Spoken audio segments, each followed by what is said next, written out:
Good morning students.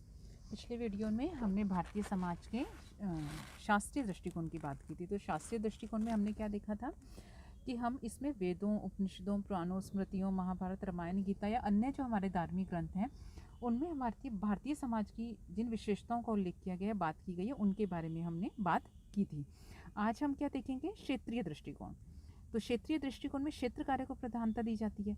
क्षेत्र कार्य दृष्टि से तात्पर्य एक क्षेत्र विशेष में स्थित समाज का क्रमबद्ध एवं व्यवस्थित अध्ययन कर उसका यथार्थ चित्रण प्रस्तुत करने से है। यदि हम भारतीय समाज का अध्ययन करने चाहते हैं तो निश्चित भौगोलिक क्षेत्र में स्थित समाज का अवलोकन या निरीक्षण कर तथ्य एकत्रित करने हो तो सूचना प्राप्ति के विभिन्न स्रोतों एवं पद्धतियों का सहारा लेना होगा। इन्हें काम में लेते हुए प्राप्त तथ्यों के आधार पर निष्कर्ष निकालने होंगे और इन निष्कर्षों के माध्यम से समाज का विश्वसनीय चित्र प्रस्तुत करना होगा। समाजशास्त्री और मानव शास्त्रियों ने क्षेत्रीय अध्ययनों के आधार पर ही समाजों, उनकी सामाजिक संरचनाओं आदि का यथार्थ चित्रण प्रस्तुत किया है। एन के बोस ने क्षेत्रीय कार्य दृष्टि को अपनाते हुए भारतीय समाज का यथार्थ चित्रण the structure of Hindu society में किया। इरावती कर्वे ने अपनी पुस्तक किनशिप ऑर्गेनाइजेशन इन इंडिया में भारतीय समाज का नातेदारी संबंधी शास्त्रीय क्षेत्रीय दोनों ही परिदृश्य प्रस्तुत किए। भारत में वैज्ञानिक विधि से क्षेत्रीय अध्ययनों का प्रारंभ पिछले करीब 60 वर्षों से हुआ। प्रथम विश्व युद्ध की समाप्ति ने गांवों में व्याप्त गरीबी, गंदगी और विघटन को उजागर किया। ग्रामीण असंतोष की आवाज सरकार के कानों तथा नगरीय लोगों तक पहुंची। इन परिस्थितियों के फलस्वरूप भारत में क्षेत्रीय अध्ययन प्रारंभ हुए। विभिन्न विषयों पर तथ्य और आंकड़े संकलित किए गए। धीरे धीरे क्षेत्रीय अध्ययनों की ओर लोगों का झुकाव बढ़ता गया। 1950 में भारत सरकार ने नेशनल सैंपल सर्वे नामक संस्था की स्थापना की। भारत में 1920 से 50 तक जो अध्ययन किए गए वे अधिकांशतः आर्थिक पक्षों से संबंधित थे। 1950 के दशक में डॉक्टर मजूमदार के नेतृत्व में क्षेत्रीय अध्ययन प्रारंभ हुए।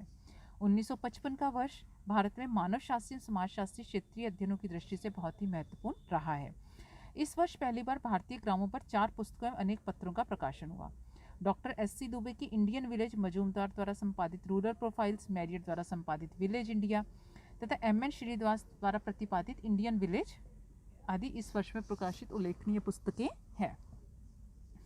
Doctor SC. दुबे विभिन्न विकास योजनाओं की सफलता असफलता का मूल्यांकन करने की दृष्टि से क्षेत्रीय कार्य पर विशेष जोर देते हैं। उन्होंने विभिन्न अध्ययनों के माध्यम से क्षेत्रीय कार्य की परंपरा को काफ़ी आगे बढ़ाया। आपके अनुसार सामुदायिक विकास कार्यक्रम को एक असफल प्रयास नहीं माना जा सकता, यद्यपि उसकी कुछ कमियां भी हैं। सामुदायिक विकास कार्यक्रम में ग्रामीण पुनर्निर्माण में योग दिया है, लोगों की सामाजिक आर्थिक दशाओं को प्रभावित किया है, उन्हें आगे बढ़ने की प्रेरणा प्रदान की और उनके दृष्टिकोण और मूल्यों को बदलने का भी कार्य किया है। इस कार्यक्रम का निरंतर मूल्यांकन करने हेतु योजना आयोग द्वारा कार्यक्रम मूल्यांकन संगठन गठित किया गया। इस संगठन ने समय समय पर अपने प्रतिवेदन में कार्यक्रम की असफलता कमियों पर भी प्रकाश डाला है। अनेक समाजशास्त्रियों, मानव शास्त्रियों ने भी अपने क्षेत्रीय अध्ययनों के आधार पर इस कार्यक्रम की कमियों की ओर लोगों का ध्यान आकृष्ट किया। Doctor SC. दुबे ने अपनी पुस्तक इंडिया चेंजिंग विलेजेस के माध्यम से लोगों को सामुदायिक विकास कार्यक्रम की सफलताओं और दुर्बलताओं से परिचित कराया। डॉक्टर दुबे द्वारा किए गए क्षेत्रीय कार्य से स्पष्ट है कि कोई भी योजना या कार्यक्रम कितना ही अच्छा क्यों न हो, परंतु क्रियान्वयन पर पूरा ध्यान दिए बिना उसे असफलता प्राप्त करना संभव नहीं है। किसी भी कार्यक्रम की सफलता या असफलता मुख्यतः इस बात पर निर्भर करती है कि उसे चलाने वाले लोगों में कितनी निष्ठा, लगन और ईमानदारी है।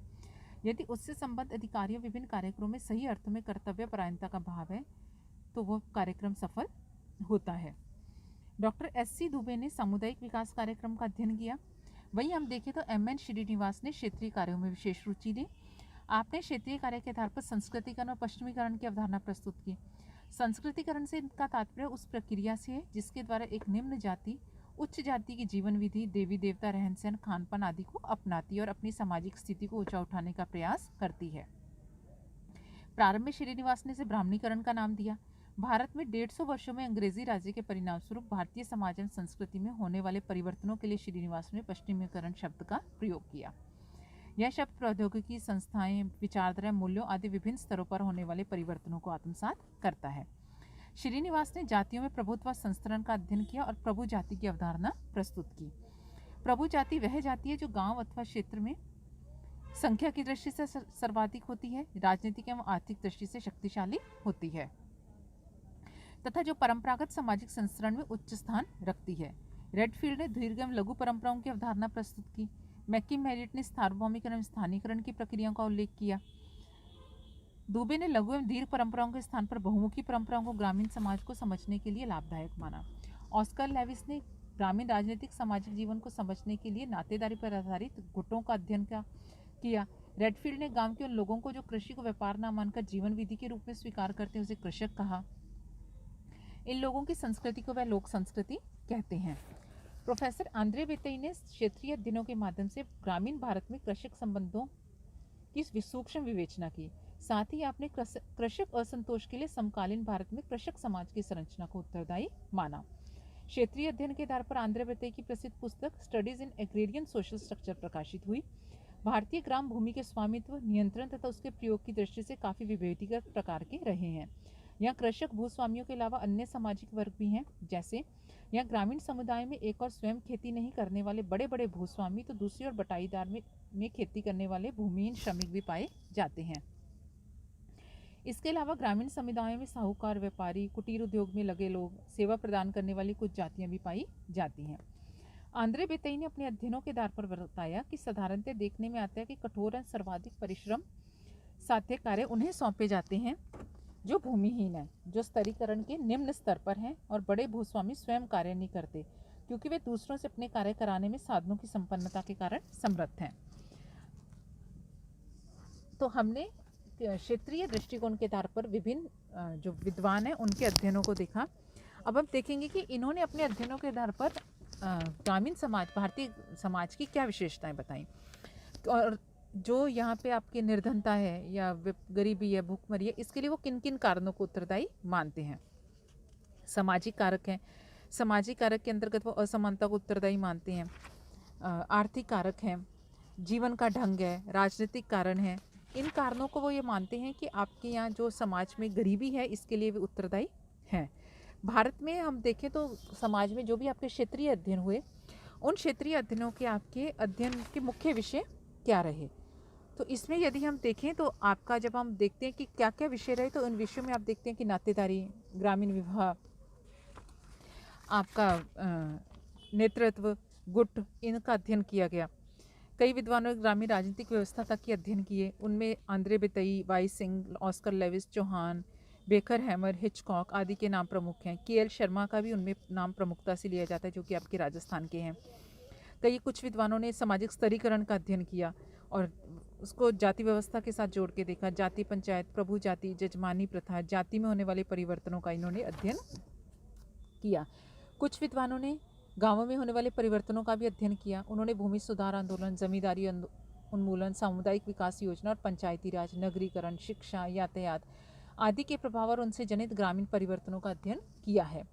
कुछ विद्वानों ने गांव का संपूर्ण अध्ययन किया। ऐसे अध्ययनों में हम दुबे, चौहान, मजूमदार, श्रीनिवास आदि के अध्ययनों को देखते हैं। भारत में जो क्षेत्रीय कार्य दृष्टि से अध्ययन किए गए, उन अध्ययनों का क्या महत्व है, तो हम देखते हैं कि श्रीनिवास का मत है कि भारतीय ग्रामों के संबंध में जो कुछ जानकारी पुरानी पुस्तकों में उच्च जातियों द्वारा दी गई, उसे हम यहाँ सही नहीं मान सकते। वे इस बात को भी स्वीकार नहीं करते कि जो कृति जितनी पुरानी होगी उतनी विश्वसनीय होगी। उनकी धारणा है कि हमें पुरानी पुस्तकों के विचारों का मूल्यांकन वैज्ञानिक अध्ययनों के आधार पर करना चाहिए। इसके लिए ग्रामीण अध्ययन आवश्यक है। श्रीनिवास के अनुसार वर्तमान समाज का अनुभवाश्रित अध्ययन हमें वर्ण, जाति, संयुक्त परिवार, हिंदूवाद से संबंधित नए अर्थ प्रदान करेंगे। डॉक्टर दुबे का भी मत है कि ग्रामीण जीवन से संबंधित अध्ययनों से प्राप्त तथ्य हमें ग्रामीण जीवन के बारे में सही विश्वसनीय जानकारी दे पाएंगे। क्षेत्रीय अध्ययनों के द्वारा हम गांवों में होने वाले परिवर्तनों की गति, दिशा, प्रकृति, श्रृंखला, परिवर्तन के वाहक एवं कारक, परिवर्तन के प्रति समुदाय का दृष्टिकोण भी जान पाएंगे। क्षेत्रीय अध्ययन के कारण हम अध्ययन की विभिन्न विधियों और तकनीकों का प्रयोग कर उनकी परिशुद्धता का भी पता लगा सकते हैं। विभिन्न विद्वानों ने भारतीय समाज से संबंधित अनेक अवधारणाओं जैसे संस्कृतिकरण, पश्चिमीकरण, लघु समुदाय, कृषक समाज, गुट, सार्वभौमिकरण, स्थानीकरण आदि प्रस्तुत की हैं। इन अवधारणाओं को पायदायिता और उनमें पाई जाने वाली कमियों को ज्ञात करने के लिए आवश्यकता है कि क्षेत्रीय कार्य अध्ययन किए जाएं। इन अध्ययनों से प्राप्त तथ्यों के आधार पर इन अवधारणाओं को हम और अधिक स्पष्टता और निश्चितता प्रदान कर सकते हैं। तो इस प्रकार आज हमने क्षेत्रीय दृष्टिकोण देखा। धन्यवाद।